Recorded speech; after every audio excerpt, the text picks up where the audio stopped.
जय हिंद बच्चों, कैसे हैं आप लोग। मैं उम्मीद करता हूं आप सभी बच्चे स्वस्थ और मस्त होंगे। तो चलिए मैथ्स के हम जो है कुछ महत्वपूर्ण प्रश्नों पर प्रकाश डालते हैं। तो यहाँ पर ध्यान दीजिएगा, 20% व 10% के दो क्रमिक छूटों का समतुल्य बट्टा क्या होगा।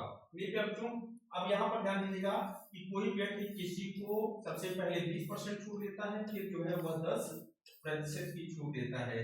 अब यहाँ पर ध्यान दीजिएगा वह कितनी बार छूट दे रहा है, तो आप कहेंगे सर जी 2 बार दे रहा है। पहले कितना दे रहा है, पहले 20% दे रहा है, फिर कितना दे रहा है 10%। इस प्रकार से आपको तो देखने में लग रहा होगा कि जैसे 20% छूट मिल रहा है, लेकिन ऐसा होता नहीं है। यहाँ पर 20% और 10% की जो क्रमिक छूट है, जो लगातार छूट है, उसका जो है समतुल्य बट्टा क्या होगा, वह किसके बराबर होगा, यह आपको बताना है। अब यहाँ पर ध्यान दीजिएगा, अब आप लोग फॉर्मूला भी पढ़े हैं, कॉमन सी बात है भैया। अब यहाँ पर मैं डायरेक्ट बता देता कि 28% बिल्कुल राइट आंसर है। लेकिन अब यहाँ पर ध्यान दीजिएगा, m plus n minus m into n upon में 100, ठीक है। पहला छूट 20, दूसरा 10, ठीक है, और माइनस 20 गुने 10 और बटे में 100। अब भैया 2 0 से डिवाइड हो गया, 20 और 10 कितना हो गया 30, 30 माइनस 2 बराबर कितना हो गया 28%। कितना परसेंट छूट मिल गया 28%, ठीक है। अब यहाँ पर ध्यान दीजिएगा, अगर आप ऐसे भी करना चाहें कि भैया अब देखिए 100 गुने 100, ठीक है, बराबर कितना हो गया 10,000, ठीक। अब पहले कितना छूट मिला 20%, देना कितना होगा भैया 80 ना 80, और फिर कितना छूट मिला 10%, देना कितना है 90, 3 9 8 7200। अब कितना छूट हो गया भैया, तो यहाँ पर 2800 हो गया। 2800 जो छूट मिला इसके कारण 10,000 के कारण परसेंटेज में कन्वर्ट करना है 1900, 2 0 से 2 0 से भैया यहाँ पर कितना परसेंट हो गया 28%।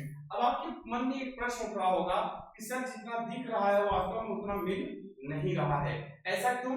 क्योंकि जो फर्स्ट डिस्काउंट होता है जो पहली छूट होती है वह प्रिंट रेट पर मिलती है, अंकित मूल्य पर, और उसके बाद जितने भी छूट होते हैं वे सेलिंग प्राइस पर प्राप्त होते हैं, ठीक है।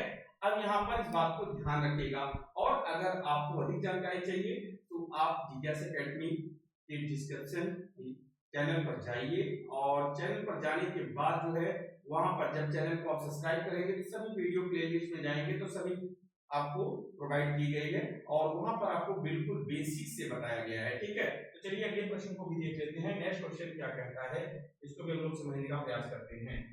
अब यहाँ पर क्या, एक दुकानदार एक वस्तु के अंकित मूल्य पर 12% छोड़ देता है या छूट देता है, जिससे उसका विक्रय मूल्य 440 हो जाता है। उस वस्तु का अंकित मूल्य क्या है भैया?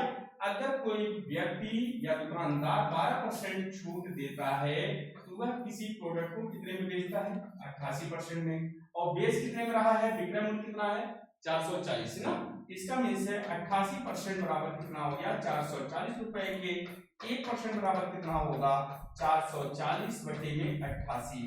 भैया 44 से कम 44, यहाँ पर 0 है, ठीक है, और 44 गुना 88, 2 कम 2, 2 बच्चे 10, 1% में 5 रुपए, तो देन 100% में कितना होगा, तो आपका हो जाएगा 5 गुने 100 बराबर कितना हो गया 500 रुपया। इसका मीन्स इसका प्रिंट रेट जो था वो कितना था, तो यहाँ पर आपका ऑप्शन बी सही हो जाता है 500 रुपया।